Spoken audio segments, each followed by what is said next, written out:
Oh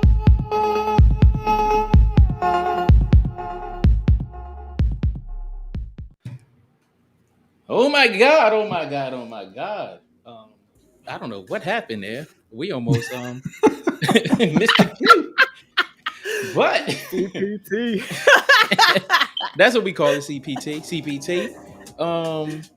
But we here. It's the King and I Life podcast, hosted by myself, Soul Touch of the Poet, and my brother in the house. Son Soul Lex. Hey, like we tell you, follow us on whatever podcast platform that you subscribe to. Follow us on YouTube, Instagram, Facebook, LinkedIn, TikTok. We don't have nothing on TikTok and LinkedIn, but follow us on there. Son, so let's go ahead and hit them with the rest of that good stuff. And hey, you guys can hit us up at KINGANDEYE369 at gmail.com. Again, that's King and I 369 at gmail.com. If you have any suggestions for the show, any questions, any suggestions as far as topics that you'd like to hear us discuss, please send them in. And we'd love to have you on. Yes, we'd love to have you on. Love to have you on because we got stuff that we want to talk about, but we know y'all got stuff y'all want to talk about. And we just want y'all input. That's it. We don't want much from you. Sure. Let me tell you, Ken, you got the most hyper voice, and then you like, if you need anything, just hit me with that smooth email, and I'll make sure it happens for you.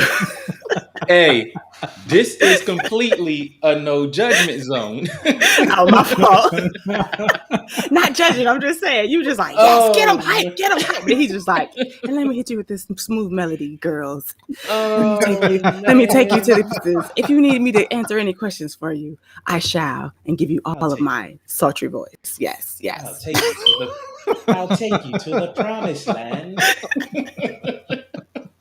But ladies and gentlemen, as you see, we are going to have fun tonight. We're going to have an energetic show. We have my homegirl that I've known for quite some time. Ooh, yes. Let's not talk about them years. Ooh, 2 days. We know each other. 2 days. Is that in people years or flower years or what? What we counting that in? We're going to count it in dog years. 2 days. All right. Anyway, we have Jovania J. Newby. We're gonna be on the journey of a pastry chef. Hey.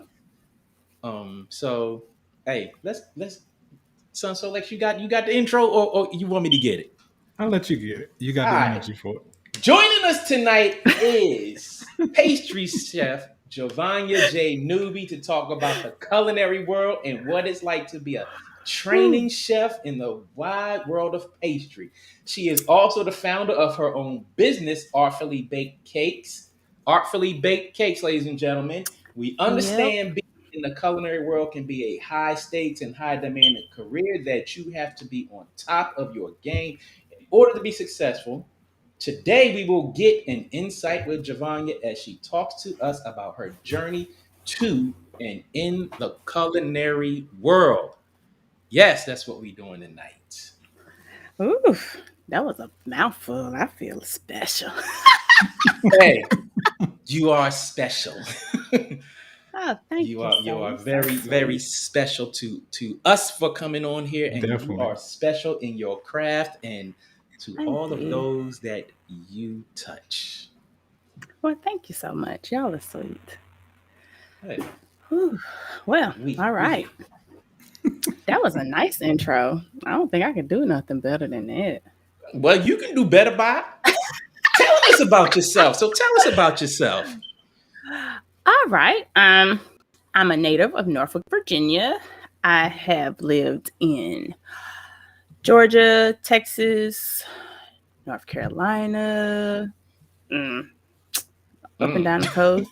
I had to think. Oh, man. I consider Kurdistan home for them that year I was there. So I was in the Army. I'm a veteran. I was in the Army for 10 years, and I got out That's my 3-year-old. She is banging on the door trying to get up in here. And I don't even know how she not getting in the room. I think her sister locked her out, honestly. Not my fault. I'm gonna let her in a second so y'all can see my terrorist. But so I'm a mother of 5, 18, 16, 13, 11, and 3. And the 3-year-old is the boss. She is literally screaming at me, telling me to open the door.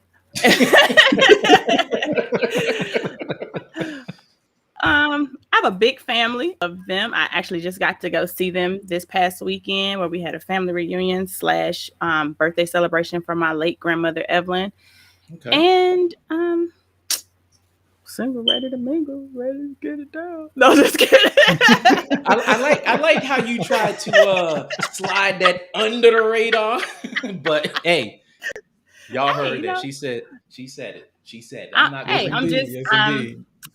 I'm working, and that's really like I work, and and that's pretty much me. So, yep, that's me in a nutshell. All right. So, what inspired you to become a pastry chef? My grandma, the person I just was talking about, my grandma Evelyn, she was in our house with me because I was raised by my aunt, and she would always be like, she worked on the base for the Navy base. And so everybody talked about how much a great cook she was. And of course, like family dinners and cookouts and all this other stuff. Like everybody always wanted grandma to do everything. So I wanted to be her. Well, I didn't want to be her, but I wanted to be like my version of her.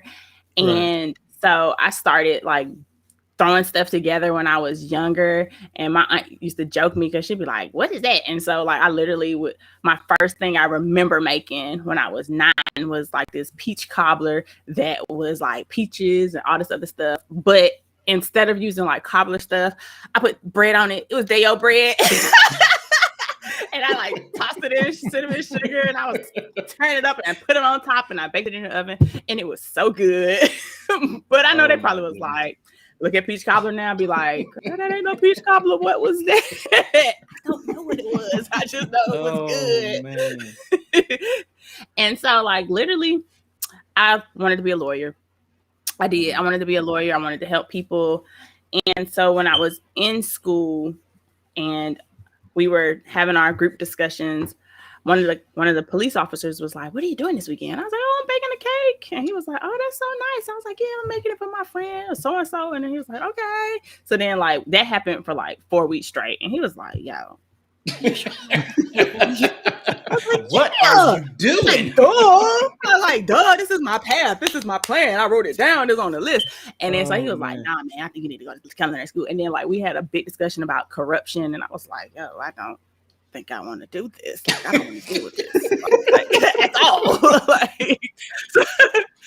So I graduated super happy, but I was like, "Yo," to my ex-husband, I was like, "Yo, I think I'm gonna go to culinary school." And he was like, "Okay, if that's what you want to do." Like he was all sweet. He was like, "If that's what you want to do." I was like, I do want to do it. So I went, and he was. And so I went, and I just loved everything about it. So I just went with a battle focus of doing cakes, and then I just fell in love with everything pastry related. So I was just like, wow, this is awesome. So that's where I'm at. That's what's up. That's the 3-year-old again. She want to get. She not giving up. She trying to get in. She's like, mommy, let me in. Nope. So, about this peach cobbler that you made with day-old bread. It's funny to a lot of us, but you know, I've been all around the world because I'm a military brat. But for some people, they don't know what day-old bread is. So can you tell them what day-old bread is? Day-old bread is the bread that like you bake a loaf and then you usually use it the same day. Well, people who use fresh bread, they use it the same day. Day-old bread is like the bread that's been out on the counter. You didn't already cut into it. So it's starting to get stale, but it's not fully stale, but it's like crunchy when you cut into it. quarantine, I did a lot of day old bread baking. I did a lot of bread baking. So I wasn't trending because I didn't do all of these other stuff, but I baked bread a lot. No. Like it was on the gram every day, a loaf. Every day, a loaf. And we didn't have day old bread because my kids was eating it. But yeah, that's what day old bread is. Okay. Yeah.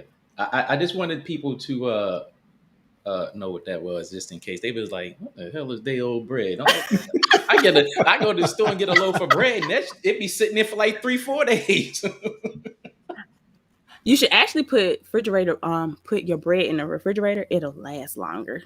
Literally, it'll still go bad, but it won't go bad as fast. Like especially if you get fresh bread, if you can freeze what you're not gonna eat, and then you can just take it out, thaw it out, and use it, it'll be better. So it won't go bad because bread molds. If your bread don't mold, that means something wrong with it because it means something in it that ain't supposed to be in it. So yeah, I know bread molds because if I buy a loaf of bread, I'll either eat 4 slices out of it or no slices out of it, and it'll be molded because I just don't eat bread like that. Used to throw bread in the freezer. No, but here's the crazy part. I used to put bread in the freezer back in the day, but the problem with that I would take it out the freezer when it's ready to eat, and don't eat it right away. Come back a day or two later, and it's molded.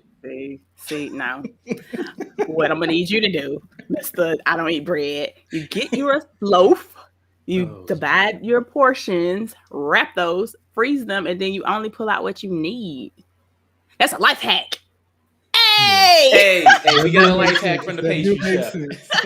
I have learned a new trick with the bread. And I promise you, like some stuff that you do that you don't realize, because I have kids, so I be doing crazy stuff. Like I'll be like, y'all, we ain't got no garlic bread. I'm about to make some real quick. So I'll like make garlic butter and use the sandwich bread and throw it in the oven. They don't know the difference. They don't care. They're kids. Like, they don't care. But life hack, literally, you just pull that stuff out. We grew up like that. We grew up like that. So in the Army, because me and you met. I can see the question. I'm shaking my head. When we was going through 88 November school.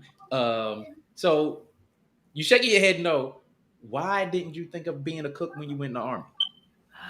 Oh my God. So I was loving where I was at in the Army. At Fort Eustis? I was in the office, only had to go outside when I had to do training or if I had to go make sure they tied up some stuff, but I was in the office. Oh, it was great. Nah, man. But I told you this earlier, like I found out like when I was trying to do some embassy stuff, like later on as I like figure stuff out, that if I would have been like a really good cook and I could have applied, I could have worked at the White House. So it never crossed my mind to be a cook in the Army until I found that out. And I was like, dang, I should have been a cook. Like, wow. Right. See. Because when you in the Army, like you literally only thinking about, dang, they don't do nothing. They pull stuff out of bed. They don't do nothing. They don't be cooking. But actually, they be cooking. Oh man, that is too funny. I don't think I could have been a cook in the Army either. Yeah, Army cooks they get up at like 3-4 o'clock in the morning, and they don't go to bed. I love them so much. They just don't understand. Yeah, they get up too early for me. I'm not about that life at all. I'm talking about the cooks be up before everybody else. You be like, oh, we about to go to the field. Yeah. How long y'all been here? Oh, we got here at 2. 2 for what? We had to cook y'all breakfast. Oh, you right. Go ahead. Go give me them eggs. Go ahead. Yeah. Go ahead and crack all the 80 dozens of eggs. Yeah, my biggest question about that was how in the world do they prepare such a large meal and keep the consistency in all that food that they cook? I'm like, y'all was some I don't know how they did it in the Army, but for like now, because I work in the hospitality industry, like it's a lot of prep. Like once you prep and then you have recipes and you do what you're supposed to do, and literally like there's standards, and as long as you doing what you're supposed to do, it always comes out. And Yeah.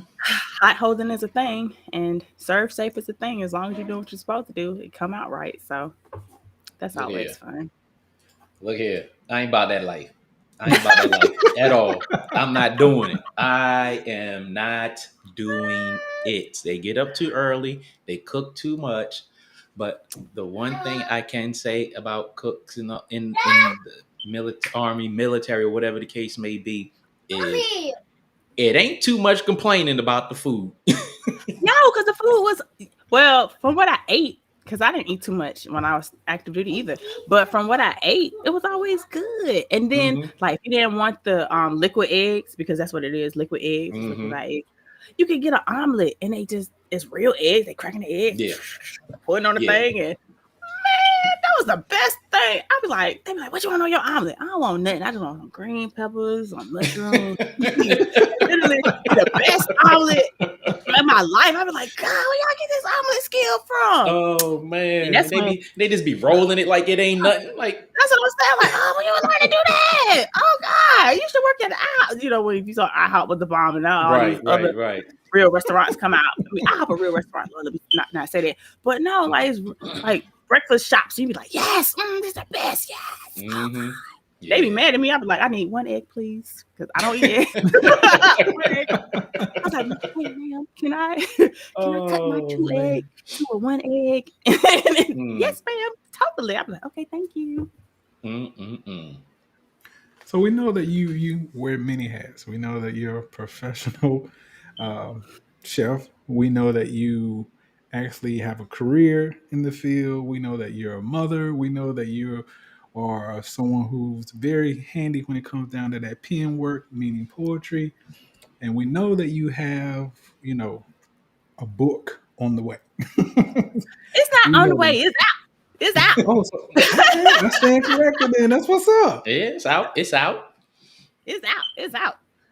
So how would you say your training in the Army prepared you for everything you got going on right now? Like, oh God. So the Army actually just, you have to motivate yourself in certain situations, because I'm always trying to reach out and help people, but sometimes you look to the left, look to the right, ain't nobody there for you but you. So you got to pull your, and like the Army taught me to just keep going. I remember one time, I'm saying one time, it wasn't one time, it was more than one time, but I remember we had that one time. But at one time we had a ruck march, and third ID standard is 3 hours, and then my unit fell under third ID, but they also had some division on Fort Bragg. So my supervisor was like, Newby, we going for those standards. I was like, okay, son. Like, all right. Like, okay, we're gonna do this. So like we practicing. Thank you, baby. We practicing and getting all this stuff together. And I'm talking about on the road, headphones on. First time, like, dude, you ain't supposed to have no headphones on. Take them headphones off. All right, first time, put my phone on my chest, playing it on speaker. Oh my goodness. And we for real. And so when we actually did the road march, like they was like, so y'all just, make sure you get there in the time. And I was like, all right. Cause I'm a girl. So they just like, Newby ain't gonna do nothing. She'll be all right. I was number 3. And I was under the 3 hours. So, oh wow. I'm not saying that to be braggadocious or nothing, but I'm literally, if it wasn't for myself, because I was like, we got to that turnaround, I was like, oh God, like first time let me go in this truck. But I was like, all right, then see you at the finish line, because I saw that my time was good and I wasn't in as much pain as I thought. But if I would have just been like, oh, I got this, I can do this, I can wing this, I'd have probably been like, first time, take me, put me on the truck. Oh God, I can't do this. No, but I did what I had to do. Like I practiced, and when I say practice, I mean I put on a ruck with the right amount of weight, put on my boots, and just walked. And I was a single mom in the Army too. So like I'm like, y'all better walk. Y'all better go home. And we would just walk, and they'd be like, why are we doing this? Where are we going? Mommy. I'd be like, shut up, keep going. Keep going, we going somewhere. Just be quiet. Wow. And so I think like with that mentality, I just keep going. Like some days like some days I be wanting to quit. I be like, oh, I can't do this. I be slamming stuff. I can't take this no more. I can't do this no more. Oh, I can't do this. This is too hard. This is too much. I didn't sign up for this. But then I'll be like, bruh, like I'll be looking through my phone, looking at old pictures and stuff. Oh, thank you for my kiss. Give me, Lord Jesus, that is not lip gloss. That is eye stuff. Jesus.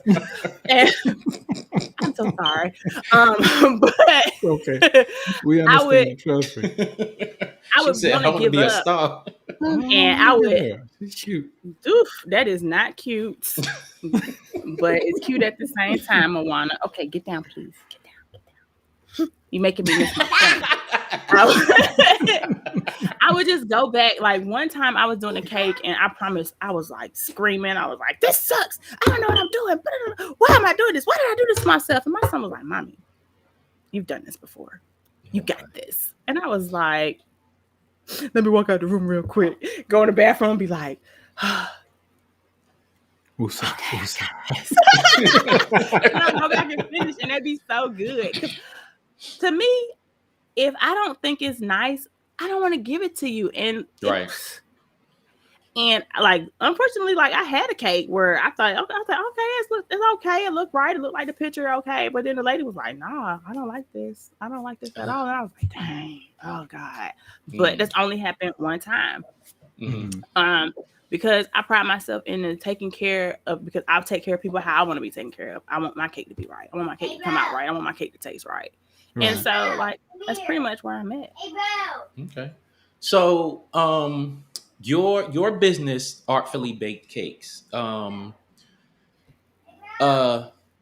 in our conversation, you said you did things backwards. You started your business and then you got into the field, so to speak. I did. So tell us when you started your business. What made you do things in reverse order, and how has that worked for you, and what was that struggle like? So I started my business like right out of culinary school. Like I graduated, I was like, oh, boom, done. I got my food because in Georgia you can work out of your home with the a cottage food license. So I got that, I got the business stuff. Oh God, I was on top of my game.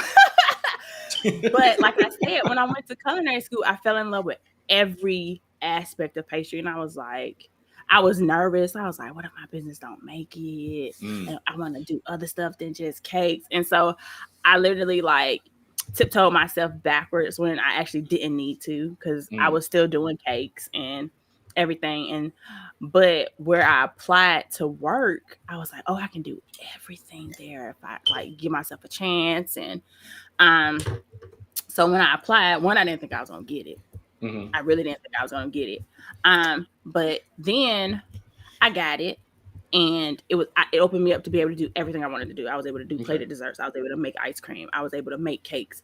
I was able to go from, Jay, this is what you're doing. This is what we're doing. Here's a recipe, to, hey, chef, I think we should do this. And she'd be like, show me, do it, make it happen. To, Jay, you wrote that menu yet?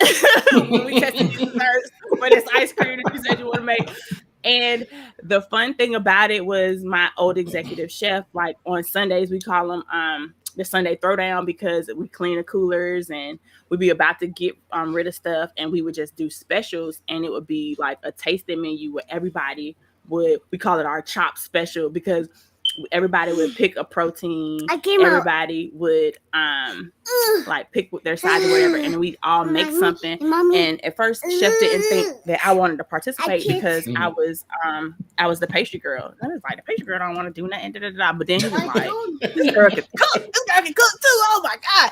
And I used to have fun. And he would taste the dish, and then he would serve it, because that was the point of us doing it.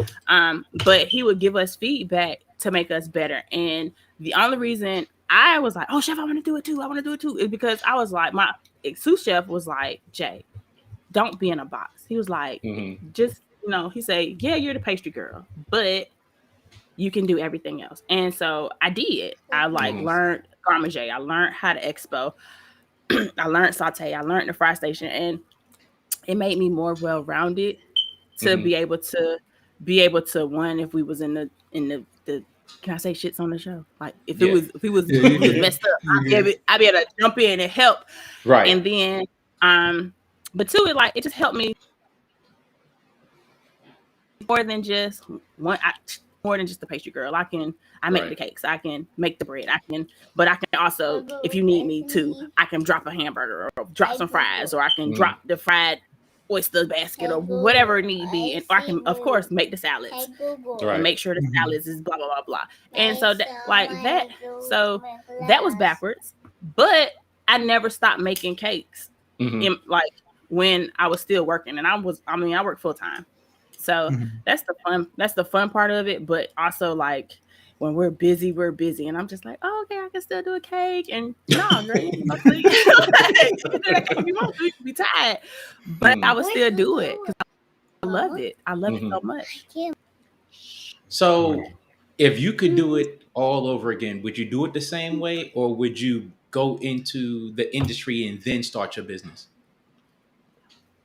Honestly, I would do it the exact same way because of the experience. Like, I honestly would, I would of course change a few things, but I wouldn't change everything. I would actually do it the exact same way. I would be like, oh yeah, I'm gonna open my business and blah blah blah blah, and I would still go in like eyes wide open and try to do everything. Like I'm a young whippersnapper, but I'm an older young whippersnapper. An older young whippersnapper. That's the first. Man, look, let me tell you, I have had a funny day with women saying funny quotes to me, and that one is going on the list. Hey, it's okay. Oh man. So what would you recommend to someone you ask my daughter? Say it again. I said, I bet you if you ask my daughter, she's gonna tell you I'm 28. I bet she would. I'm sorry, what you think? No problem. So what would you recommend as far as like somebody who's actually on the fence about going into, the culinary world? Oh God, I would tell them to do it. Just do it. Sometimes I let fear like hold me stagnant, and I learned that that's the stupidest thing. Like you are your own worst enemy when it comes to stuff like that. Like literally, you're holding yourself back when you do that. And I learned from like listening to people and from just my own personal experience that if you just do it, it's gonna happen is it's gonna be bad. But the best that can happen is anything. Yeah. Like anything. Yeah, I can definitely relate to that. I have a bacon phobia. But you want us to do some live baking classes? Listen now, Google Meet. That's my cousin new thing. Google Meet. We can get on there. I can talk you through it. I can even send you some sourdough starter, baby. You want some bread? You want me some bread? Look here. The last time I baked something was probably a Duncan Hines cake, and I don't even know how long ago was that. Do they even still have Duncan Hines in the store? I don't know.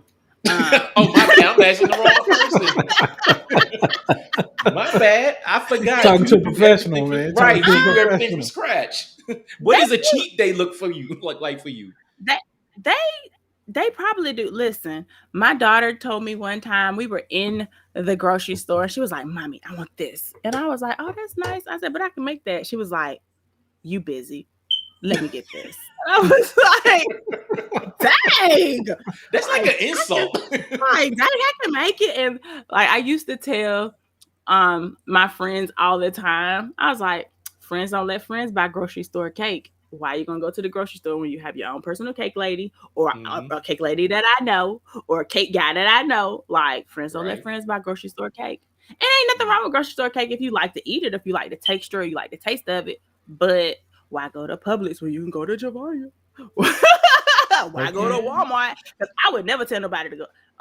If I was to recommend a grocery store to get a cake from, it would be Publix. So yeah, go to Publix. But no. Why go there? Why go when you got me? Yeah, why go there when you got me?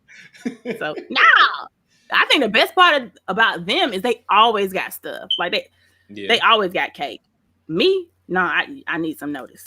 because I don't keep cakes in my. Nah, I need to know this.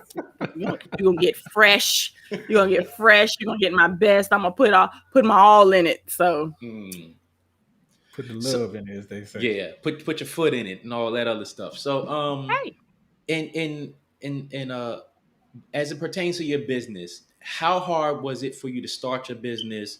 Um, that whole process of starting that particular business, because I know that is an area where there can be a lot of competition, especially if you're in a big city. So how hard was this for you to start your business, and how has the growth been?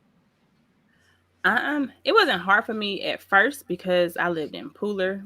Um, like the hardest thing for me was to get because at the time I had a pit bull, and so when you have a cottage food you have to make sure that you got the food separated from your house food, and Mhm. no kids or no animals are in your workspace. So I just had to fence off the house from the dog, and she ain't like that. She was like, what are you doing, like, mommy, like, what you doing? So that was probably the hardest part because everything else is easy. I like inventory. I did supply when I was in college, when I was in Mm. ROTC. So that was easy. Keeping the regular food from my bakery stuff, that was easy. Y'all don't need flour and sugar all the time. What you doing? Like, You want sugar? Go and grab that box of cereal. listen. Oh God, buy sugar for a cake. I need this. You don't need nothing. You better go get Mm. that sugar over there because that's not yours. Mine is labeled. This is cake sugar. This is house sugar. That's what I'm like. Oh, you don't need that. What you doing? But the hardest part was actually just doing it. Like, Mhm. because you be like, oh, I'm gonna do a business. I'm gonna start my business. I'm gonna do this. I'm gonna do this. No, don't say I'm gonna do it. Just do it, and Right. everything else will come. Like, I honestly, the hardest part, like I said, was fencing off my dog because I Mhm. passed the inspection. I got my license. I filled out all the stuff to do it. And this past summer, I changed everything over to South Carolina because that's Mhm. where I live now. And I got states and I got my business is a LLC, Mhm. and I updated my business plan, and I made a digital class on business planning. So like Mm. literally like Okay. the hardest part is to actually just get off your butt and do the work. And Mhm. I'm not saying it is easy because it's not. It's like, bro, it'd be so nice. I'd be like, what am I sure? It's like stop in my house.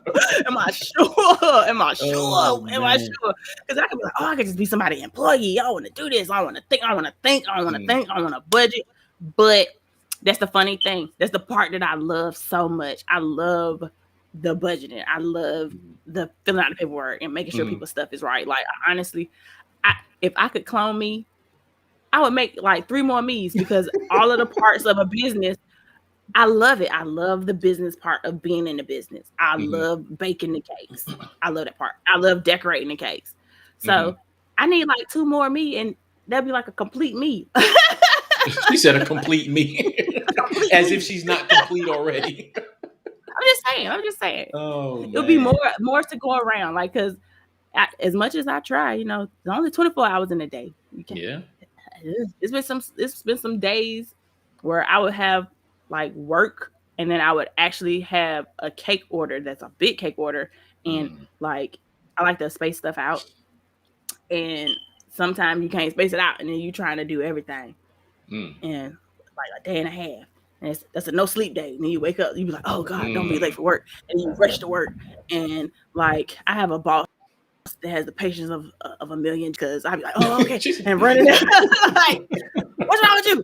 Nothing. Hi. Like, nothing's oh wrong with me, but I'm tired. man. I'd be like, I need That some is coffee. I don't even drink funny. coffee. The lady she was like, you need some coffee. I said, ma'am, I do, but I don't drink it. So it'd be a waste of the Mm. coffee. Definitely. I had to force myself to drink keto coffee, and I only found Wow. 2 that I like. Mm. So with so much going on though, how do you balance your work life, your career life, and then your personal life with your kids? Oh my God, I have to force it because I am the type of person that will work and work and work and work and work. And I have a really good friend at work, and she keeps me in check because I would work and be like, she'd be like, you drank some water? I'd be like, girl, yeah. She'd be like, no, you didn't. Your water bottle sitting right there. It's full. Like, you be like, it's full. I'd be like, girl, I didn't drink it. I didn't drink it. I swear on my mama, I didn't drink it. She'd be like, girl, that bottle the same. And my boss, she'll drop a water bottle on my station. I'd be like, I got water. And she was like, I know, you need to drink it. I'd be like, okay. And then I'll be working and she'll be like, what time we going to lunch? And I'll be like, girl, we going. 2 hours later, girl, that's we eating. I'll be like, oh, girl, that's good. I said, let me stop right now. I'm going to stop. I'm going to wait. And then she'd be like, you know you ain't. I'd be like, yes, I am. I'm about to go warm up. One day on my mama, she was like, we going to eat at 3 o'clock. I said, okay, we're going to eat at 3 o'clock. I'm looking at my watch. I was like, okay, 3 o'clock. Gotcha. 3:15. She was like, Jay. I said, yes. She said, we eating. I said, I got to warm my food up. How long that's going to take? 20 minutes. She was like, Jay! I said, okay, I'm so sorry. Let me put it in the oven right now. And threw it in the oven. And like standing there, still working. Oh, she was like, my goodness. Jay. I said, okay, we going right now. And I like grabbed my stuff and we run upstairs and she just like, I don't even want to eat right now. You're making me so mad. And I was like, I'm so sorry. So I actually had to force it and I planned it. And I like to plan a lot of stuff. And so when plans don't go fall through, I get so upset because I'd be like, oh, I done planned all of this because I know I'm like, I would just keep going. I will keep going. I'll keep going. And it's really hard like now because I'm used to working so much. I force myself now to like make sure I text people because it'd be like literally some weeks I don't talk to nobody. But now I guess because everybody's getting older, I'm like, dang, I got to text so-and-so. I got to make sure they know I'm alive. I want them to know that I didn't forget about you. I just haven't talked to you. And I just, like always see these memes like, it ain't that I don't love you. I'm busy. Okay, but actually, I seen a video where the lady was like, I'm not even worth 10 seconds of your time. Or if I text you good morning, you can't text me back. Am I really important to you? So I want people to know that, yes, I am busy. Yes, I work all the time. Yes, I got kids. Yes to all of that. But you are still important to me. And so I like make it a point to like text. And then we have a family group text now. And so I hit them with a good morning, saints and ain'ts. Y'all have a good day. And one of my cousins, she got it. She was like, today I'm my ain't. I was like, girl, me too, every day. Oh, man. So with all of that going on, like, when do you like de-stress? How do you de-stress? Do you take vacation? Do you just say, I'm not doing anything today? No. So I letter. I don't even know if I have. I do a lot of hand lettering because that's my de-stress. I'm gonna show y'all because people don't believe me. I do it sometimes. So, and I took a vacation and we went to Jamaica. You can see it, but yeah, that's okay. I did, and so most of the time I try to letter every day because I have a Instagram just for my lettering, and but I used to post every day, and then work got busy, and I try to post at least once a week to try to let y'all know I'm still out here. I'm still lettering. But so I letter and I exercise. I was running until I got injured. And so now I'm just power walking. And I was doing Shanti because, you know, he got that that dancer size. It ain't called dancer size. Like, so glad Shanti ain't following me. But I love him. Yes, it's called size. And I promise you, I would, he'd be like, size it up. And I'm like, okay, we about to, but that's the best part of the video. That's the best part. Because the whole time you repeat, you be like, when is this going to come together? This ain't no mess. And so then at the end, you be like, yes, I got this. And yes, I'm dancing. Yes, I got this. Oh, yes. And so now I hear songs from the sides and I be like, 1, 2, 3, go. Ma'am, you are not Shanti. No, none of his instructors. You better sit down. And I'll be like, no, I got this. And I promise I was doing like this today. My coworker was like, she Child, I don't know you. I said, girl, we're gonna go out. I said, we're gonna go out and I'm gonna be dancing like this, and you gonna know me. And she was like, child, I don't know you. I don't want to know you. I don't even think you. I don't even want to know your name. I was like, you gonna know my name, girl. I said, I'm gonna come lick your face over there. Oh my goodness. she's like, get away from me. I said, I can't take it. Yeah, I ain't messing with no Sean T. I ain't messing with him. Come on now. Listen. When I was doing Insanity, I used to do Insanity. Right there. I used to do Insanity, but the knee bad. But I didn't care. I was doing it. He'd be like, don't give up. And it'd be on the time. I'd be like, fuck this. I'm about to sit down. He'd be like, don't listen. You can do it. I'd be like, you right, Sean. I can do it. I can do it, Sean. Oh my God. He done caught me. I just feel like every time I'd be like, oh, I don't want to do no more. He'd be like, you can do it. I'd be like, yes, Sean, you're right. I'm about to do it. And I started Apple Fitness.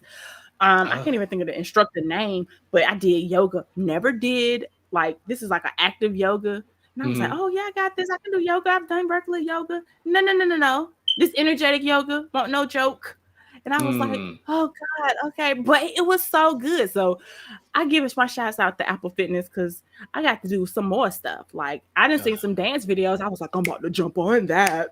I got to do it. I have yet to mess with my Apple Fitness. Listen, don't give them. Listen, they gave you the free months. I'm trying to figure out how to extend the free months, but I'm gonna still pay for it because I got to do it. I like it. I like it so much. I wish I had an Apple TV so I could just put it on my TV. But nope, I'd be right on my phone. And I was like, oh, this yoga sucks. Oh my God, but it's good for me. Oh God. And then I still did it. It was great. Yeah, I don't know what I did, but with my Apple TV, my Apple plan, I get a discount every month. Yeah, you got a $5 discount on your plan. I'm like, what did I do to get that? All right. Do you have more than one Apple streaming thing? Because if you have more than one, they give you a discount. Because that's what they told me when I added Apple Music. That's like the best thing I ever did. Because my Siri don't like nobody but Apple Music. I'd be like, Siri, play blah, blah, blah, blah on Apple. And they'd be like, yes, of course. And now my Apple Music know me so well. It's just I swipe my phone and it'd be like, you gonna play this? You're right, I am. Jadena. We're gonna play Jadena. We're gonna play Selena. Oh man. Yep, you're right. You want to hear Kendrick? Yep. Boop. It knows me. Yes. Oh my God. So the kitchen can be a crazy place. How do you handle when something goes wrong in the kitchen? Oh God. So I think it's because I was in the Army that when stuff go wrong, I try not to panic and I try to just, what do I need to do to fix it right now? And then I can react. Like I can react later. And that's usually like my focus. I'd be like, oh dang, this went wrong. What can I do to fix it right now? And then I can react to how I feel about it messing up, or however it is, like, how can I fix it? And then after you done fixed it and everything's settled down, then you can be like, why did this happen? Or what the F? Like, whatever.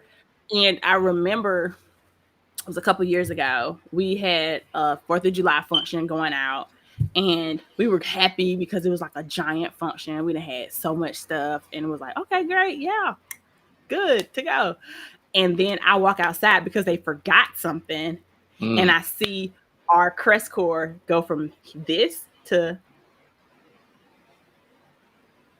I said, oh. I turned around, walked back in the kitchen and was like, hey, y'all. I said, y'all need y'all to stop what y'all doing. And they were like, Jay, what's wrong? What's going on? I said, they just dropped the crest core. We got to make everything again. And they were like, what? Like, what? I said, no. Wow. I said, seriously. Like, they just dropped the crest core. We need to stop what we're doing, come together and make everything. And at first they thought I was kidding. They thought I was joking. They were like, this isn't funny. And I was like, I'm not being funny. And so, like, my sous chef, she ran outside to make sure that I wasn't joking. And when she came back in, she was like, they dropped our credit score.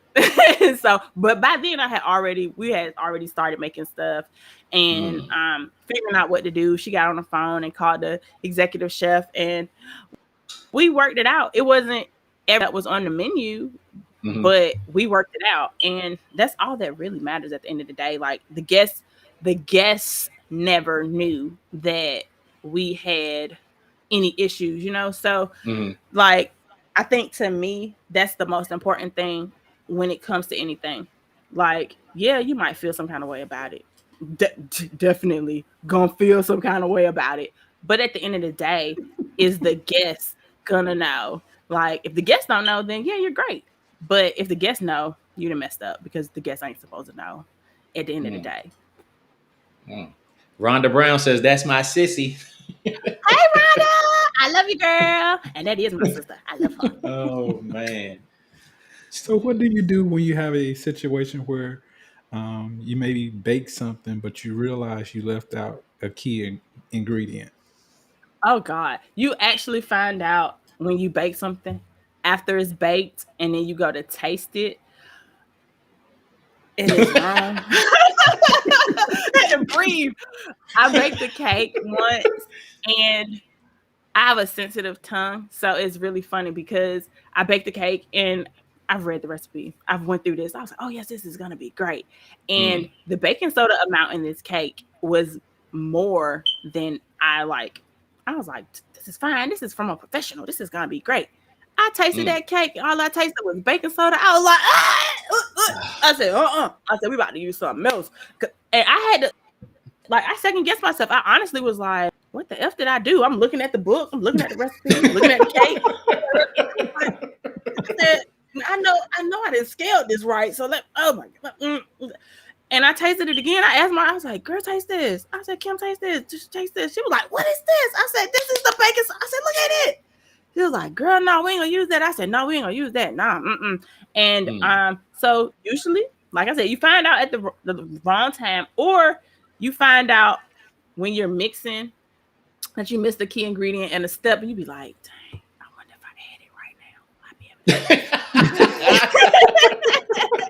And sometimes it works out, but sometimes it don't. And that's when I say you experiment and you go for the gusto, and that ain't always right. And I hope my boss is not listening, but sometimes no. Oh God. But it helps for anybody who is making anything, because I scale everything on a scale. To scale everything completely out and then mix. And I've done that before, and it'll be like, I'll be like, oh yeah, this is here, and then I put something way up there, and then go and be like, oh snap, oh shoot, this supposed to be, and keep mixing and be like, and it don't work out. You be like, dang, I gotta make this again. Man, Wow. It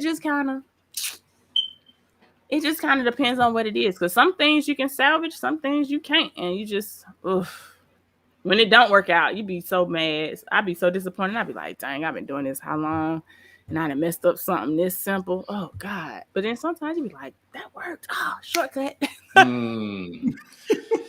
So in situations like that where you miss an ingredient, like, I know it's always at the wrong time, but like, are there situations when it's at the wrong time, when it's like, this has to go out in the next 10, 15 minutes? And if so, how do you recover from that? You improvise.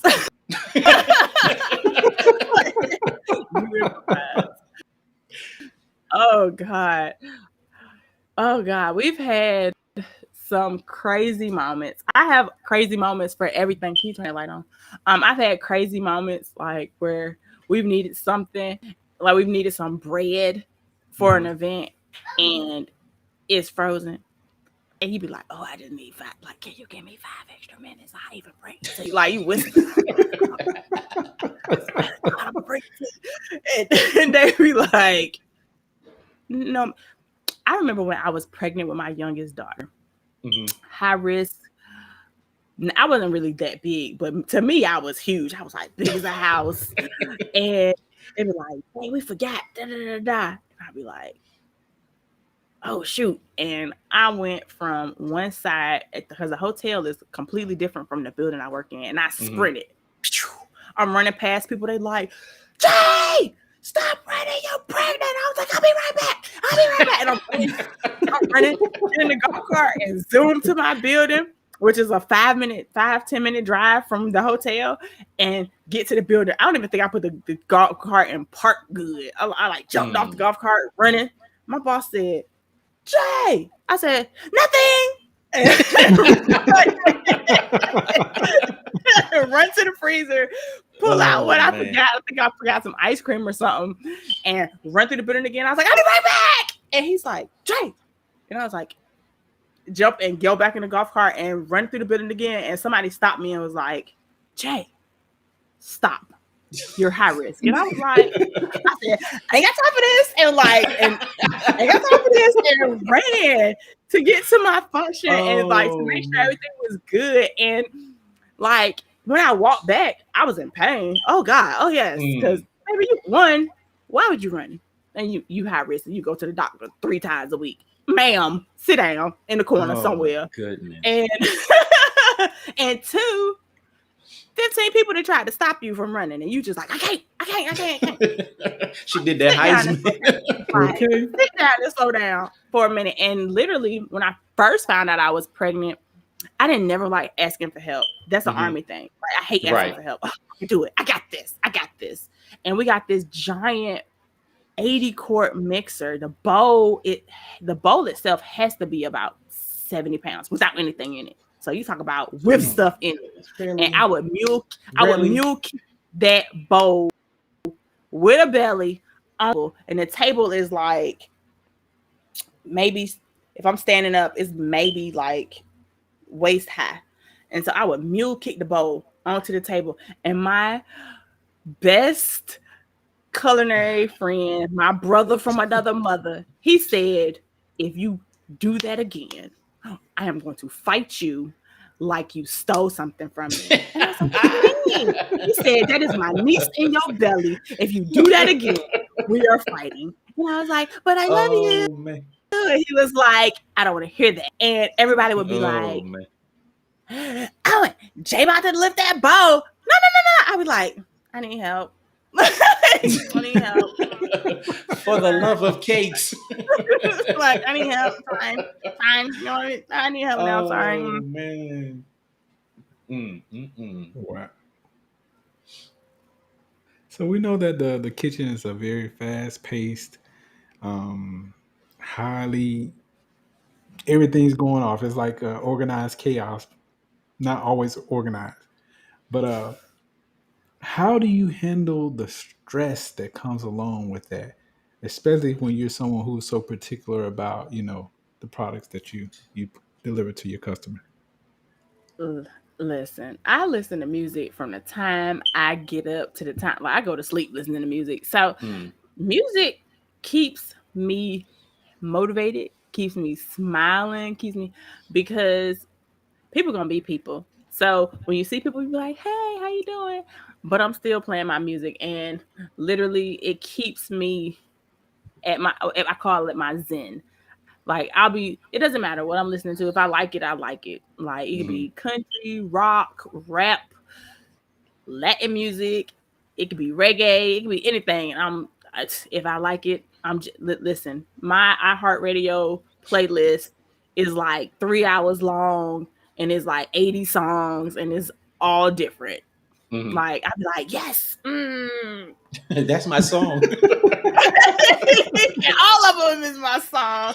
And sometimes I'll be singing a song that's not playing, and then it'll play like it felt my spirit. It's like, oh, she want to hear this today. I swear, I was like, don't pain and don't be dishonest. I was like, yes, Bryson. And then seconds later, don't play when it don't be dishonest. I was like, yes, I want to hear him. Yes, go ahead, boy. Yes. Oh, yes. Man. So to follow that up, I'm sure that you probably work with a bunch of characters. When I'm the main one. Outside of you. How do you keep your cool under pressure when the people are the factor and not the deadlines and not the big rush? Listen, baby. Listen, I be having to step outside myself and like walk away because I know how bad my attitude is, and I know, and I keep throwing the army back in there, but I know how I was in the army. Like I know, I'll be like my face, and now we don't have masks, like we don't have to wear masks. I'll be like, oh God, my face about to give me all away. I'll be like.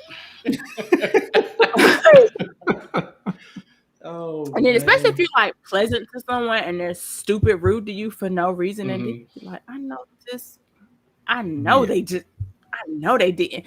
And so sometimes you just be like, she was like, girl, you want this job, you need this job, and then some days you be like, oh, I can't do it. And one of my good friends, I always call somebody my good friend because they are like, everybody's your good friend. One of my good friends, her name is Amber. She always be like, it be the facial expressions for me because I'll be telling her a story and I'll be like, and then my face will be going off because telling her how I was reacting in the moment. And she was like, it be the facial expressions for me. She was like, I can't even see you in the moment because they be the facial expressions for me. And I was like, shut up. Shut up. But so honestly, I just try to stay cool, and if I can't, I try to walk away because I already know that if Jovania don't walk away at the time where she at the she gonna get to the I don't give a, and girl, you gotta have to go to HR because you didn't tell the people something that you don't need to say. So I just try to I'll be like, close my mouth and walk away. Be like, yep, you need me, and that's easier than just giving in because I can fly off the handle like, and my executive chef, he was like, we're not in that world anymore where you can just snap on people. Right. So I had to just, okay. Oh, that's how we are today. Okay. Yeah. All right. And I hit him with okay. Yes. Okay. Oh, yes. man. That is too funny. That is funny. So, what would you say as far as like your technique in preparing your desserts? We know that for the most part, every chef has their own style, their own technique. If you had to describe your own style or technique, how would you describe it if you can? Oh God, and like, I don't know because it depends on what I'm making. Because like my thing that's a highlighter. When I like to make ice cream, I like to take stuff that's not thought of as ice cream and make it an ice cream. Like I made a red velvet cake ice cream once Red velvet. back in the day, but I didn't put cake in it at all, and it tasted like using red velvet cake, but it didn't have any cake at all. And then I made oatmeal ice cream that tasted like using an oatmeal raisin cookie, and it had no cookie in it. So for like with ice cream, I like to take something that you wouldn't think of as ice cream and make it ice cream. Like my latest ice cream that I am waiting to put out is a sweet tea ice cream, and So it you say tastes sweet like tea? sweet.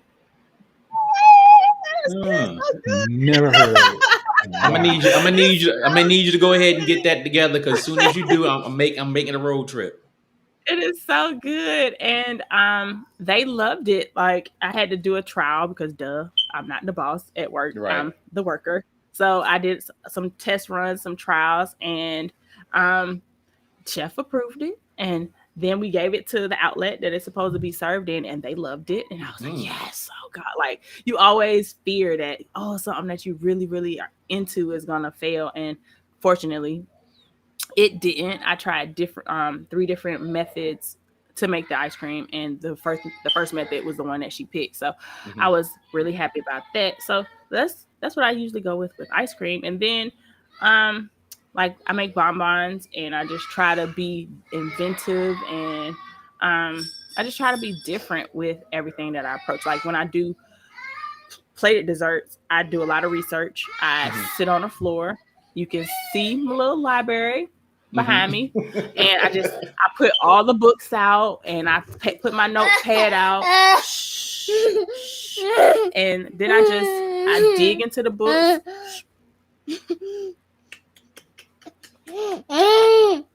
Cut it out. Nobody want to hear you crying. And then I just put everything on paper, and like I don't even use the. Ow, it hurts, girl. What you doing? I don't even use what I look that I read as like direct copying because I don't. I usually. Girl, what you doing? I can't hear when you like this. Leave me alone, Moana. Leave me alone, Moana. Go that way. Man. Mommy, chef, Listen, and all that. That's my ace. That's my little ace with her bad self. But as I was going back to saying, like I literally would sit on the floor or on my bed, because most of the time it's on the floor, because I can put more books on the floor. Right. And I'll like go and I'll be like, oh, this look good. And then I'll have my my food pairing book, and I'll be like, oh, I want to do something with this, and I flip and I'll read, and I'm big on like, oh, and I write something down, and I'll be like, oh my God, this looks really, really good, and I write it down, and then I'll take and I'll be like, nope, I want to do it this way, and I'll switch. And sometimes I'll be like, oh, I'm going to use this recipe, and I'll just modify it, or I'll be like, I'm about to come up with this myself. And so it's always fun to me, especially if I find something that I'm really inspired by, to try to make it work. But it's a lot. To me, it's more on like trying something new, because I know how to do X, Y, and Z. How about trying A, B, and C? And then sometimes it works out, sometimes it doesn't. But that's part of the planning process, and that's the part that makes it fun. So yeah. So, did you have something else on Solex? No. Okay. So, to follow that up, what is your biggest inspiration when you're coming up with your own recipes? What I like to eat. No lie. Like I have to, like when I try to come up with recipes, I want it to taste good. So like if I don't like how it tastes, I'm pretty cognizant. I'm like, I don't think nobody else is gonna like it. Sometimes I'm wrong. Like I'm never always right. But like I've never made something that I just flat out hated, and I was like, oh chef, I'm gonna present this to you. Like, no, never. And I definitely have a lot of pastry chefs that I look up to that they always say emulation is a form of flattery. I don't want to emulate nobody. I want to be me, but I like what they do. So I always try to just put a little bit of what they do into what I do to make it mine. So it's hard because like I don't know everything, man. I'm still learning. But I find it fun. Like I find it really fun to try stuff out. Like that's my biggest thing. If I don't know how to do something and I know somebody who does know how to do something, I will be like, yo, can you tell me how to do this? Like one of my good friends used to be my intern. He works in a bread shop in Canada, and I was like, bruh, let me get that recipe real quick, because it was a beautiful loaf that he had posted, and I was like, yo, give me that recipe though, like doing like this, let me get that recipe, let me get it, oh my god, I want to try. Oh man, everybody thinks I'm crazy because I love learning and I love to share. And the girl who works with me who does bread, I was like, and he made this beautiful bread and he's going to send me the recipe. And when he sent it to me, I'm going to give it to you because we need to try it. Like, we need to try everything. We need to try everything. And she was like, and I was like, I'm going to reach out to my brother because he do this. And I said, I'm going to give you everything. I'm going to give you everything. And that is like my genuine me. Like, I think if I can learn it, then you can learn it. And if you want to learn it, I'm going to figure out how we're going to learn it together if I don't know how to do it. Because Okay. guess what? That is like, that's how you grow, and that's how you continue to grow. Like, if you think, oh, I know how to do everything, man, you probably lying. Like, I don't know how to do everything. I'm not going to pretend to say that I know how to do everything, but guess what? Just like when I was in the Army and I worked in S1 and I went to S1 for one thing and I end up doing a whole big chunk of everything. Right. Guess I didn't say I know how to do this. No, I don't. I was not a 42 alpha, but guess what I'm about to do? I'm about to open this regulation.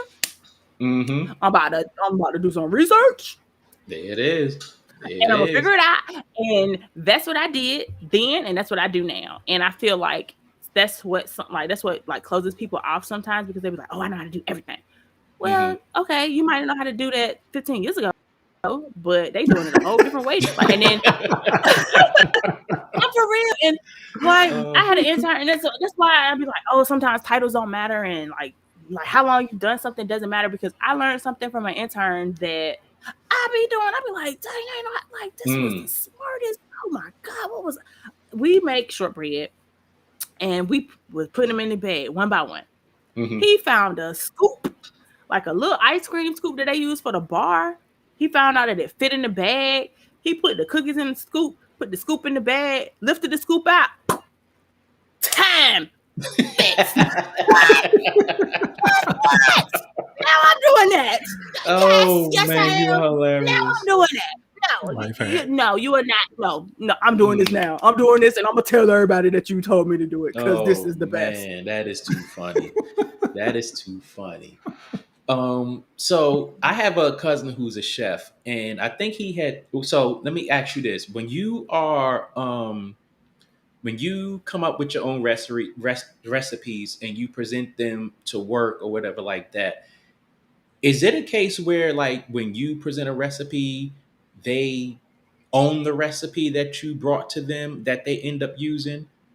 It depends on where you work, because like if you work corporate place, sometimes your intellectual property becomes corporate property, and then sometimes, unfortunately, people will take your stuff as your own. It just really depends on where you work and who you work for, but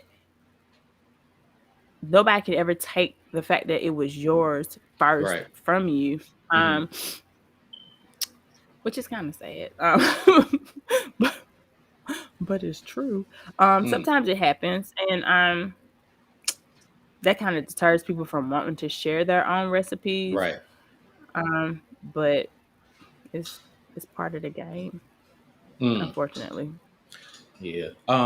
Does that, like, being that's discouraging and emotional? It don't discourage me, because I'm gonna still throw mine out there. Well, not no. to some people. To some people that could be discouraging, and it could, like, really stunt their growth, so to speak, in that. And like,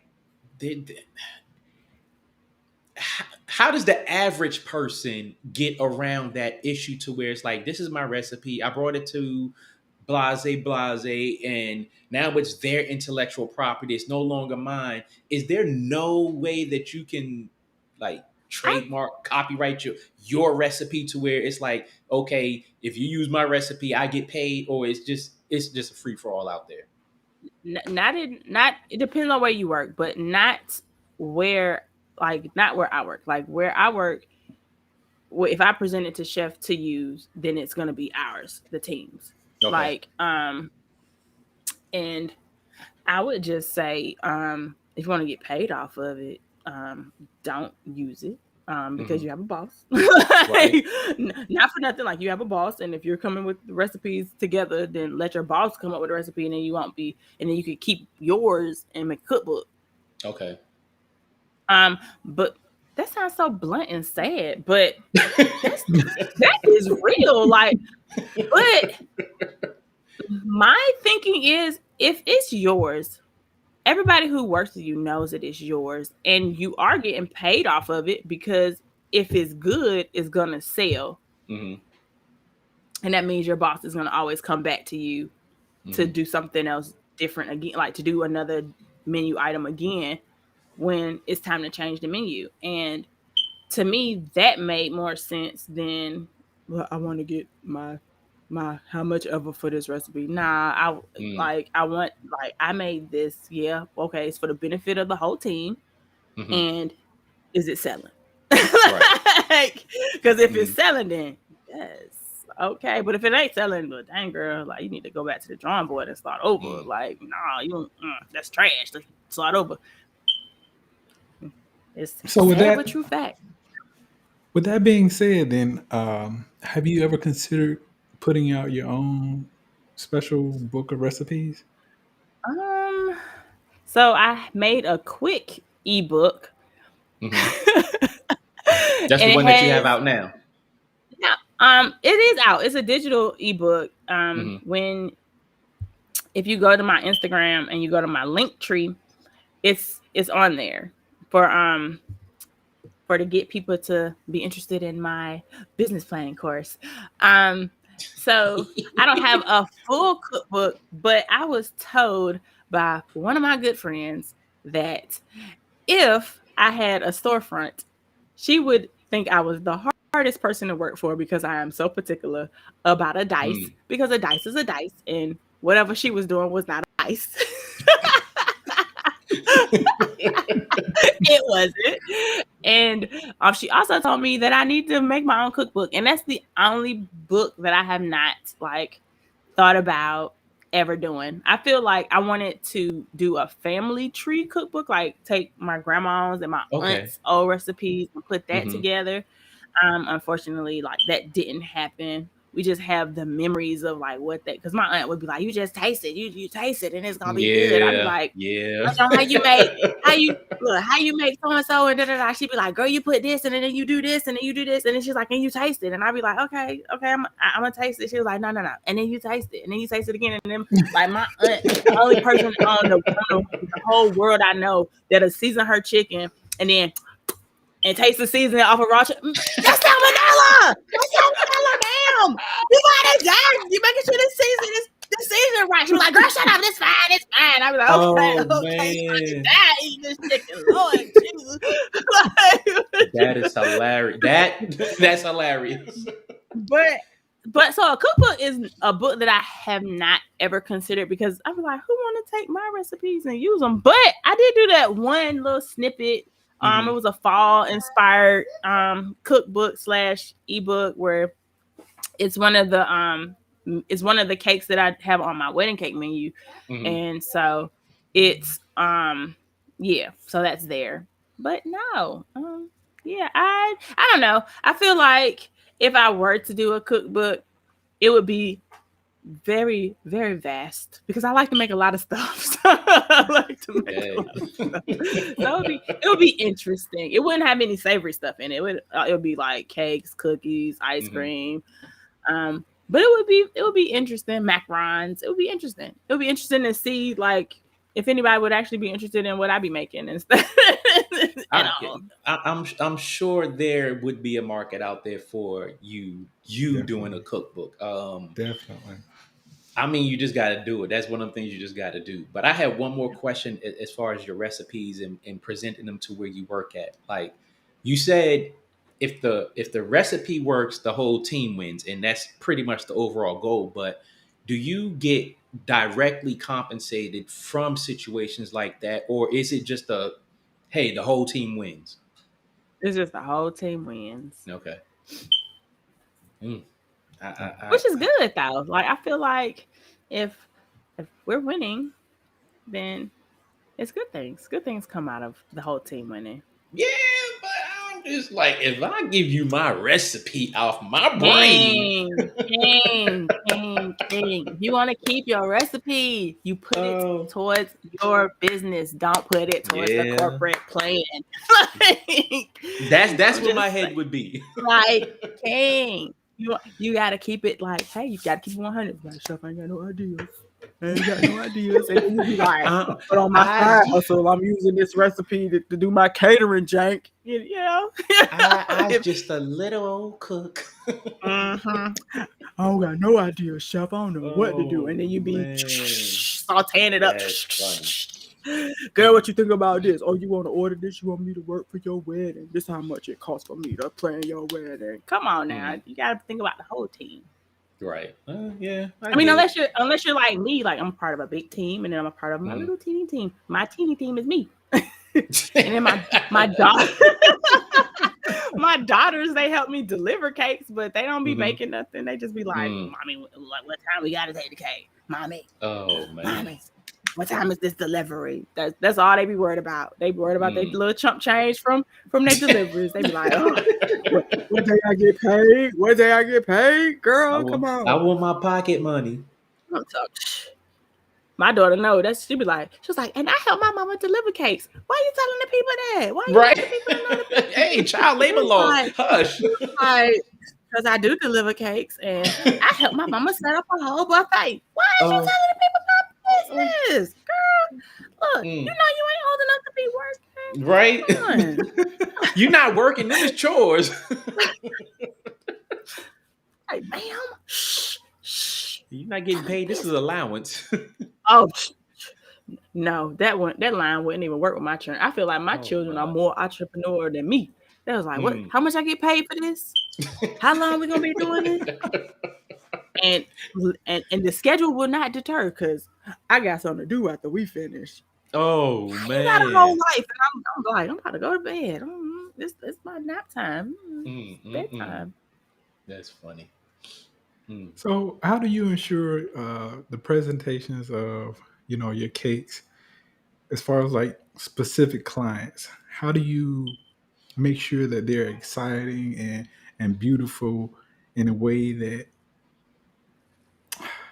you feel you want to make the customer feel about your cake, like excite them about the cake or whatever it is that you're delivering? Pinterest, Instagram, and I do a lot of practicing, and I'm not afraid so much if something doesn't work out because I don't practice on a client's cake, but I will practice on a cake for my kids. Like, I always make my kids birthday cakes. They don't get cakes from anybody else, but from me. So you just didn't get a cake, ma'am. Don't be shaking your head. It just didn't work out. Sorry. But I don't want to just do traditional tiered cakes because I want to like transition and make the 3D cakes and the super showstopper and wow cakes, the cakes that be like this and all this other stuff. So I always practice on my kids. I don't practice on nobody else. I can't be like, oh yes, I know how to do that. Nah, no, you don't. No, you don't. Girl. No. Wow. So I always practice with my kids. And so for my son, one year I made him a Venom, and Venom looked good. Oh God, wow. I was so happy.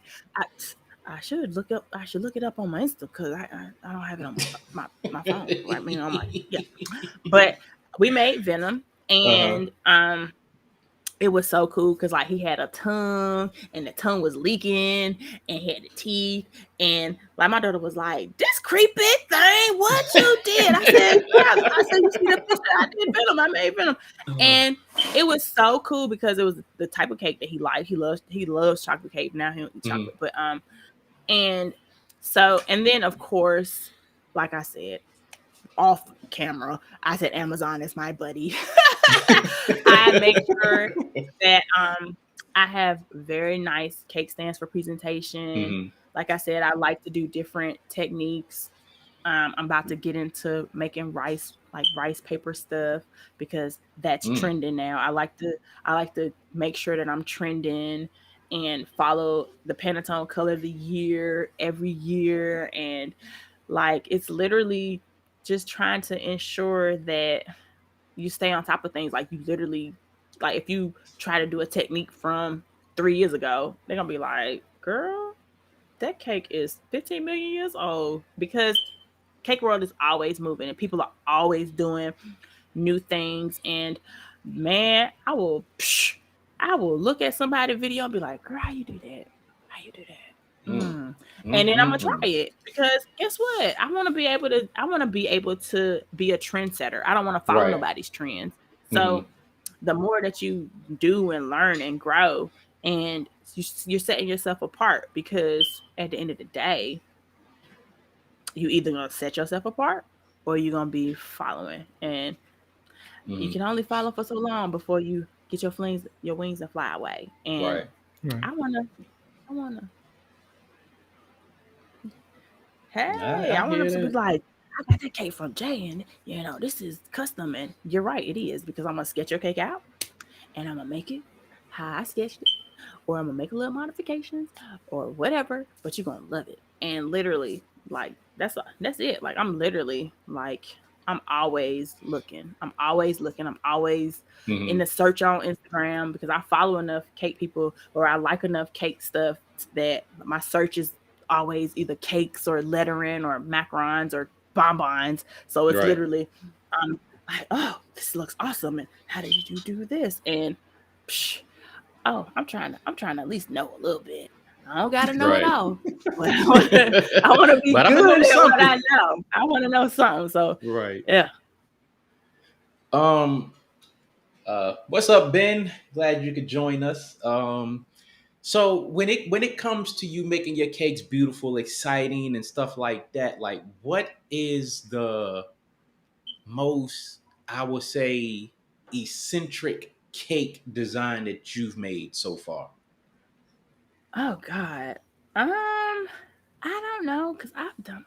Oh God, that's a hard question. You suck. I've done. My least favorite thing is actually copying a cake for like somebody saying I want it to look exactly like that. Like that's my least favorite thing. I do like creative freedom because then you can kind of carte blanche it and make it really, really pretty. But oh man, that's such a hard question. I don't know. I love all the cakes. I feel like I'd be like, oh my God, I love this cake. And then it'd be your favorite cake right then in the moment. And then you make another cake and it'd be like, oh my God, I really love this cake. This is my favorite cake in the moment. And I have two cakes like that.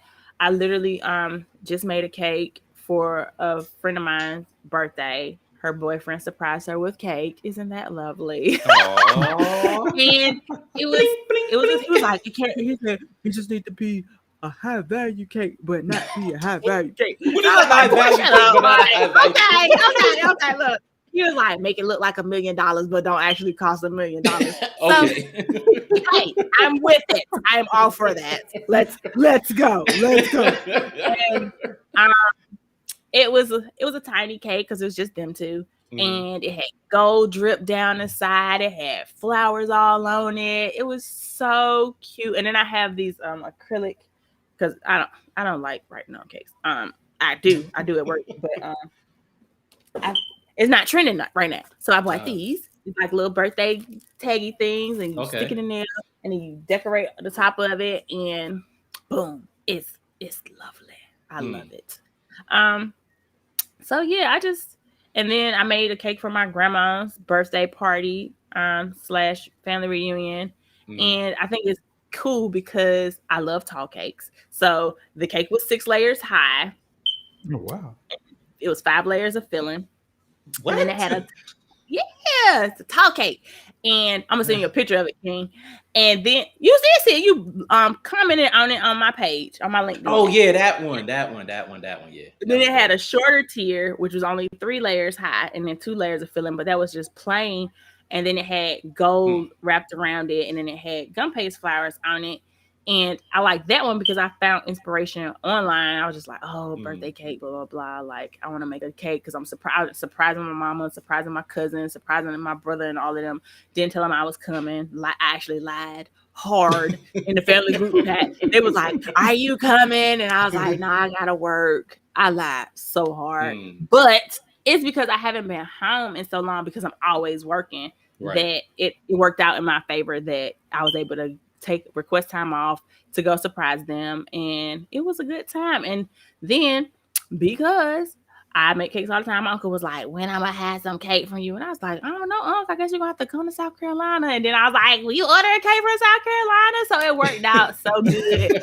And they said the cake was delicious because it was lemon. It was lemon chiffon and blueberry jam and lemon curd and vanilla bean buttercream. And then we made the fondant. I made the fondant. It was blueberry fondant. I got that recipe from Caricature Cakes. And it was a good time, and it was so pretty. I loved how it turned out, and that was pretty much like the best thing. I was like, yes, I love this. So it was great. Awesome. Wow. Yeah. So, do you often prepare gluten-free or vegan cakes? Jesus, if all the time was a word. Yes, we do. I literally just made vegan gluten-free cookies today. Yes. Wow. And actually I started to offer because I have a lot of friends who are vegan. Not so much gluten-free, but I have some vegan friends, and one of my friends, Keith Willis, went to high school with him. I was like, yo, Keith, I'm about to start making these vegan sugar cookies. Let me send you some so you can taste them. And he was like, girl, go ahead. If you're going to send them, send them. And he's like, girl, this is the bomb. I was like, yes! Had to get a stamp of approval for somebody. So yeah, trying to, because you gotta cover all the bases, because everybody can't eat nuts, everybody can't eat gluten, and not everybody eat eggs, and right. So yeah, I try to make sure that that people know that I do that stuff. It ain't always fun. Trust me, it ain't always fun. So talk about raw desserts and what is the popularity of those? Because I've honestly I've probably had a raw dessert, but didn't even know. Listen, raw dessert is for a person who is like super extreme vegan, like it's like upper level vegan, and it's like it's uncooked. Like that's what it is. So it's literally just raw. Listen, I actually have a book because I went vegan. So now I'm just back to vegetarian because I have a raw dessert book, and we was like, oh, I'm gonna do this.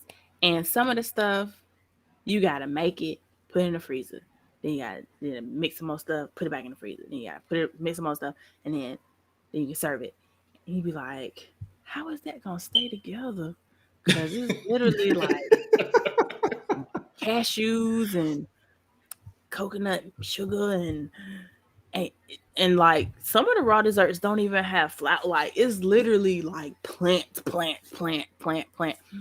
nothing wrong with it at all. Like it's a cheesecake recipe in that same book, and ain't no cheese in that. It's like cashews and like oil and some other stuff, and it's not baked. It's put in the freezer. And then you take it out of the freezer, and then you put your stuff on it, and then you serve it like that. And I was like, how this gonna stay together? Like, I'm still trying to figure out how it's gonna stay together because I haven't made anything out of the book yet at all.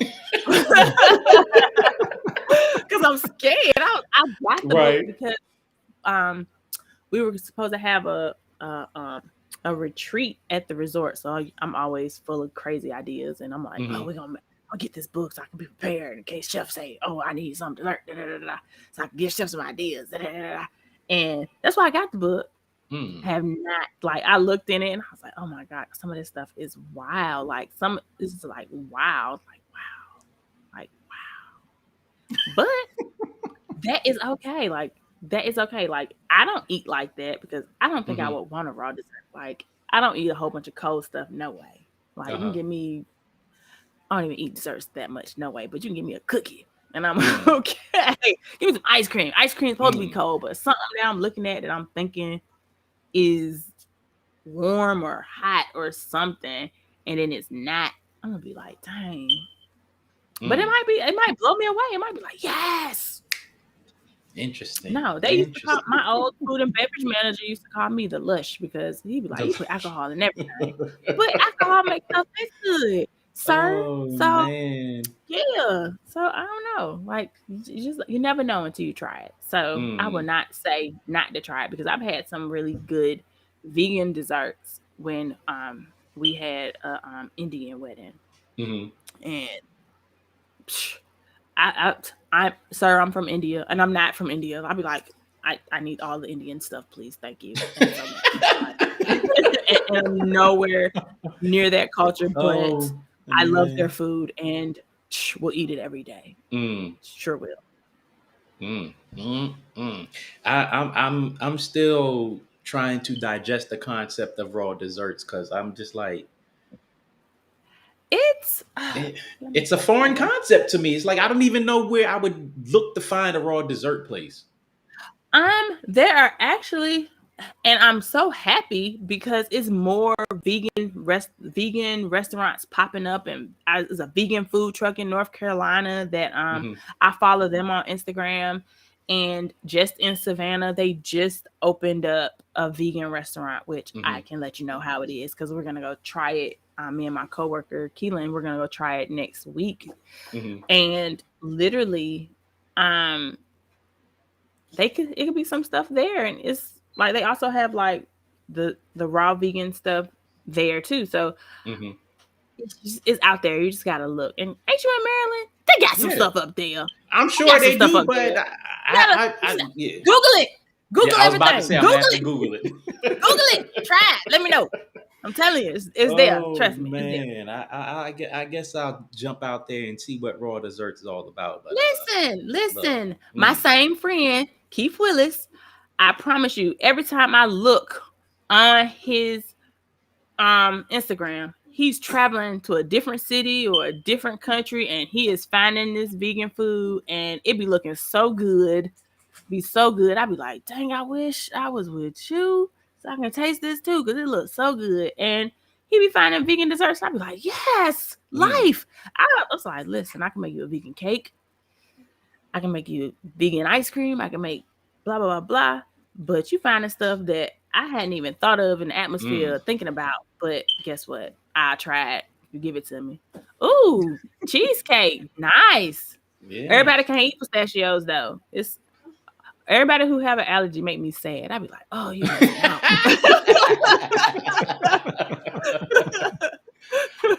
oh man. But so being that she just said the pistachios for the crust, how do you make a crust that with nuts? Like how does that even grind them up? You grind them up and you press them into the thing just like you would do the graham crackers. And that would keep it gluten-free. You use just the nuts. Sometimes keto, because keto is a big thing now as well. And they use a lot of nut crust for keto. So, yeah, it's easy. You just gotta listen. Yes. You're gonna just have to look. You want me to make you a raw dessert? And actually, I do want you to make me a raw dessert. Yes, I do. Okay. Yes. I'm gonna come up there though. I don't want to FedEx it. I don't want to mess it up. So I'm gonna have to spend like a week up there and make it because the time. All right. Yeah. Wait. Are you sure that you are going to be able to take a damn week off as much as you work? We're gonna work it in there. We're gonna work it in there. I promise you, we'll work it in there. Oh man! All right, I look forward to that. Yeah. Okay. But it gotta be raw. Like, what if I make you a cake? A cake. You could do a cake, but I mean, if you come up here to make me a dessert, I'm going to put you to the test. I'm going to have if you come up here to make me a raw dessert, I am going to host a dessert party for you. Y'all heard it live. Have a dessert party. Okay. Dessert party. Catered by Jay. Okay. Yep, I got that's you. what it's going to be. Let me send you my menu, sir. Let me send you my menu. I'm putting it out there. So, yeah, we're going to do that. We're gonna be on a podcast, but you ain't gonna be able to be in your house. You're gonna have to be at King house to try this dessert too, because he might be like, "This don't taste good." Be eating it all. He gonna be like, I don't even like y'all no more. That's what I was like. I don't even like this. I don't even like this. Crumbs all over his face and his shirt. Like, I don't even like this. We're gonna need Smooth Jazz to be like, he's lying, folks. This is the best. Girl, I don't know how to work this. Just give me the light. Look, I don't know how to work this. You're gonna have to go get one of them. Child, everybody got their a password on their phone, on their PlayStation access. I don't know how to work this. They wrong for that. That's funny. So, what are some of your favorite flavor combinations? Ooh, so I love pecans. I love pecans with everything, but I love pecans and chocolate together. I do not like most people like chocolate and fruit. I'm not that girl. Not at all. Like not at all. I'm not a fruity. I like fruity tasting chocolate. I don't like fruit and chocolate together. It don't. It don't mesh well for me. But it's okay. My son's favorite chocolate combo is chocolate and mint. He loved it. That was his birthday cake every year for 17 years. He just like, I don't want chocolate no more. Every year for 17 years. Okay. 17 years. Chocolate and mint. It's weird. What else? I like vanilla and strawberry. I like peach and ginger. I love ginger by itself because I'm weird. I like lemon and cucumber and ginger. What? Lemon, cucumber, and ginger. Okay, that's interesting. Isn't it? I mean, so refreshing. It's like, what else?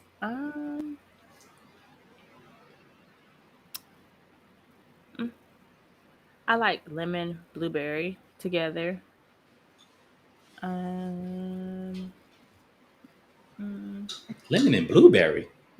Well, that kind of sounds like blueberry lemonade. I can see it. It's so good. It's yummy. It tastes yummy. Lemon and blackberry is good too. Mm. What else? I don't know. I like everything. My favorite ice cream is butter pecan.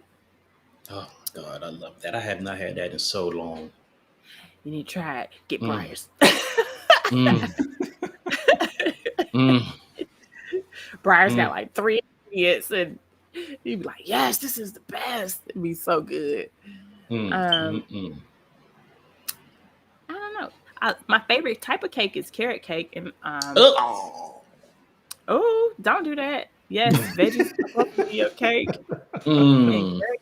And carrot cake is it. Yes.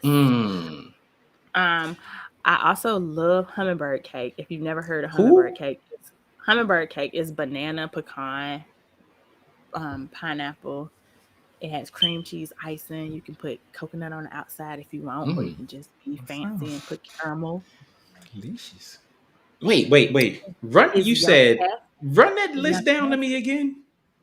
Banana, pecans, pineapple, cream cheese icing, and then you can traditional has coconut on the outside, or you can just use caramel because caramel and banana and pecan and pineapple go good together.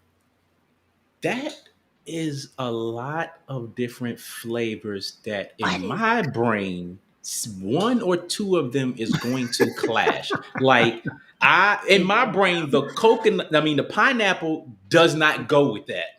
It don't. It tastes so good. You need to try it.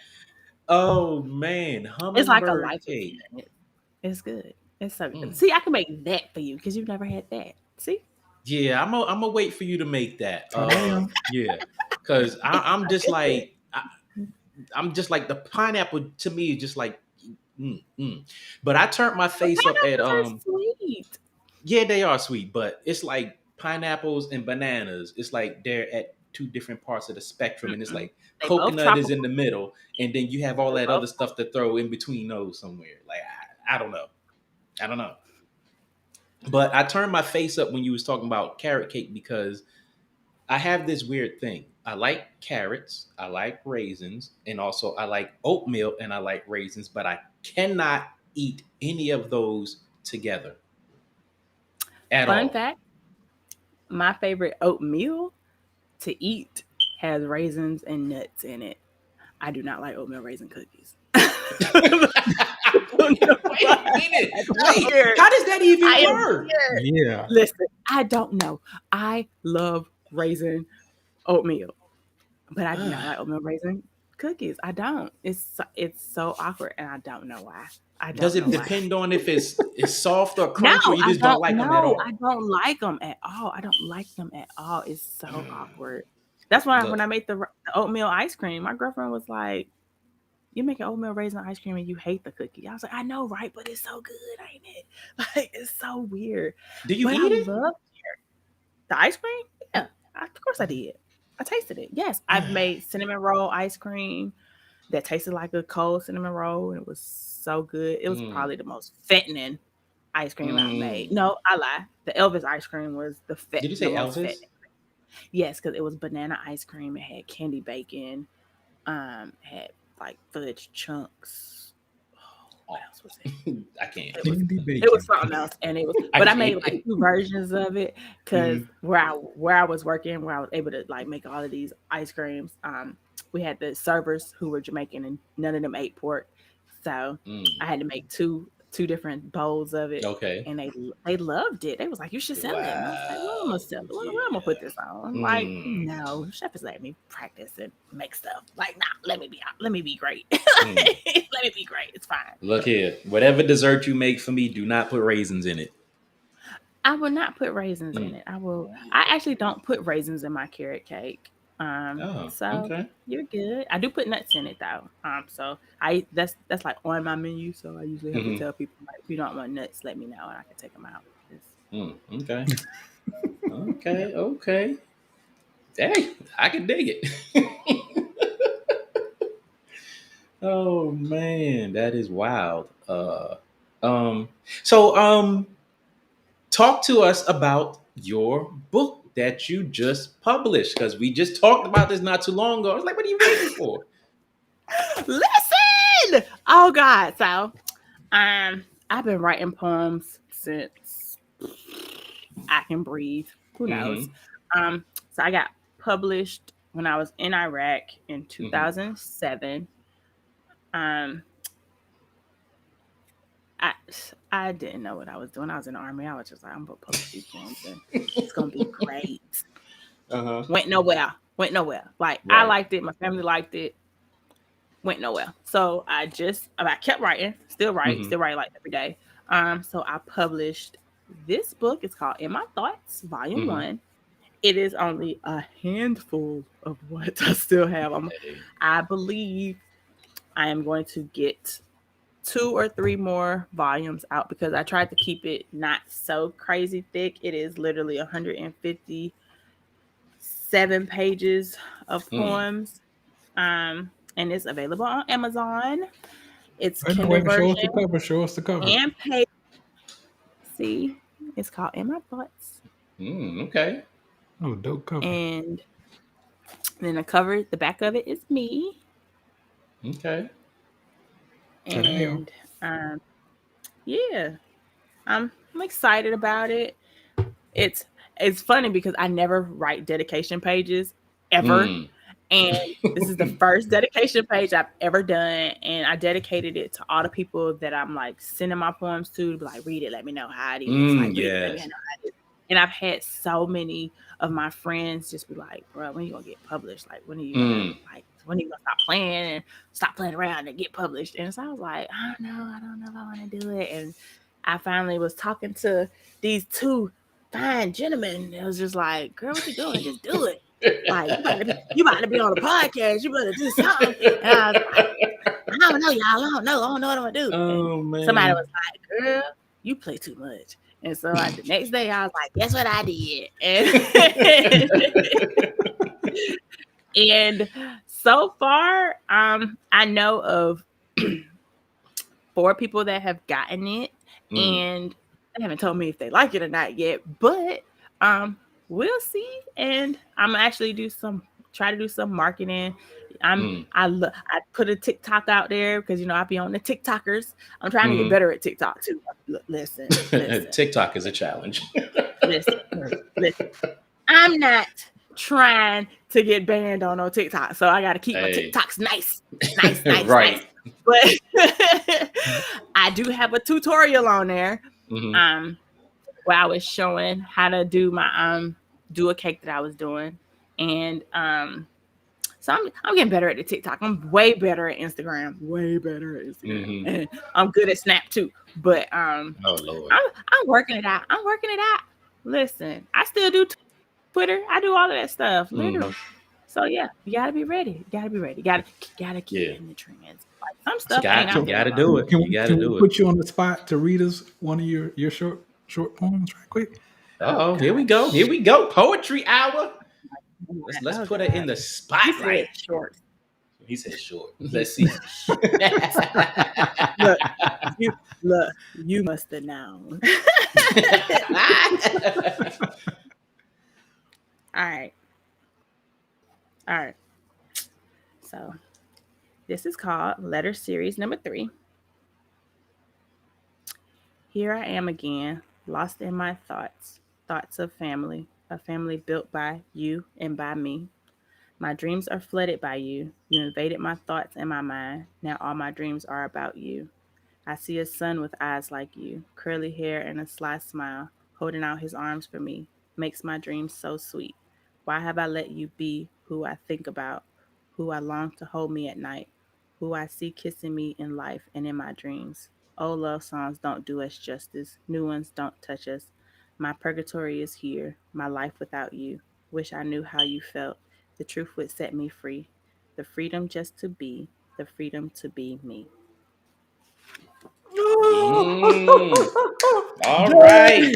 In My Thoughts. It's available on Amazon. Go get that. I will be ordering your book tonight. When we get up off of here, I'm gonna go ahead and do that because I support. Thank you. You're so sweet. Thank you. I can definitely relate to taking so long to publish a book because I have been seriously writing since '97. And I published my first book in 2016, so I can definitely relate. Yes. I was in my head, I was in my feelings, I was in my thoughts, and it's like ain't nobody gonna buy it. Am I wasting my time? I don't want to put myself out there like that. But once you do it, it's a refreshing feeling. So once you hit that final button that said publish, what were the thoughts, feelings, and emotions? I was like, I gotta do this 2 more times.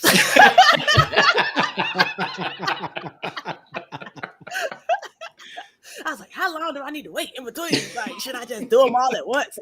And it's not just poems. Like, I literally have novels because, like I said, I've been writing since I was a kid. And oh God, I could just go on and on about like how some of these worlds I created came about. But I literally was like, oh my God, I should do like one of these authors I follow. Like she publishes a chapter every week and like that keeps people into it. And I was like, maybe I should do that. And I was like, nah. Interesting concept. Out there. So yeah, man, it's like, it's like, I'm not really worried about how I'm going to do it because I want to do well. I really do. I really want to do well. But I also want to like get over the fear of what if nobody like it? Because somebody's going to like it. Yeah. Somebody's going to love it. And like, I don't have to worry about that so much anymore because one, I've been published before and now I'm published again and I'm actually pushing it, trying to do better, trying to do bigger and better things. And so now I can go for, hey, you got that story that's on your computer that has been sitting in your face saying, boom, boom, boom, finish me, publish me. Now I have that incentive of, hey, you done already got over that fear, do it. And like, that's it. Not oh, maybe I'll do it. No, do it. Right. Yeah.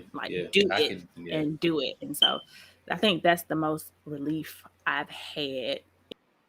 And just like, my cousin, she told me, she said, you got this content. She said, if not you, like, why not you? Why not you? Right. You have the Yeah. experience, you have the knowledge. Why not you? And I think that to me is like the best advice I've ever gotten. Like, why not me?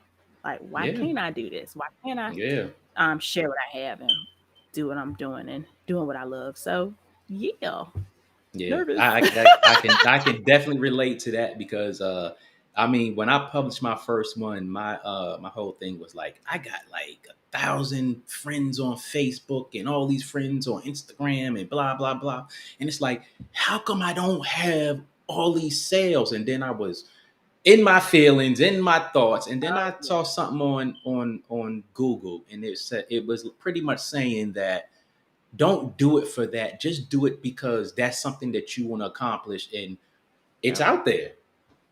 Oh. And somebody gonna Google your name? Yeah. The poet. Oh, Yeah. touch out. There it King, is. king, king. I'm Gang, gang, telling gang. you. Gang, gang, gang. And then they're gonna be like, yes. That's What? that You talk nasty about mother. what? Like, what? You talk about what?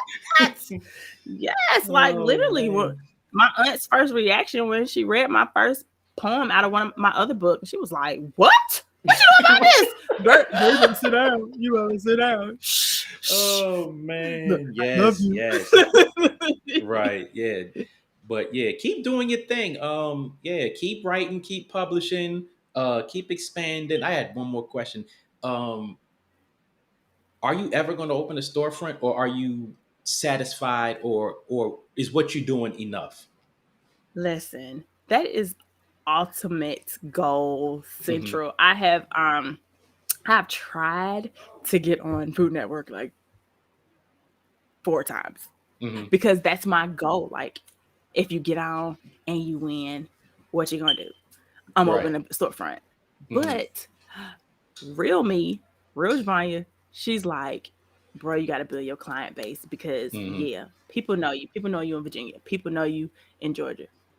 Do anybody know you where you at? And Right. like that's my biggest fear. Like, do I want to open a store and nobody knows me?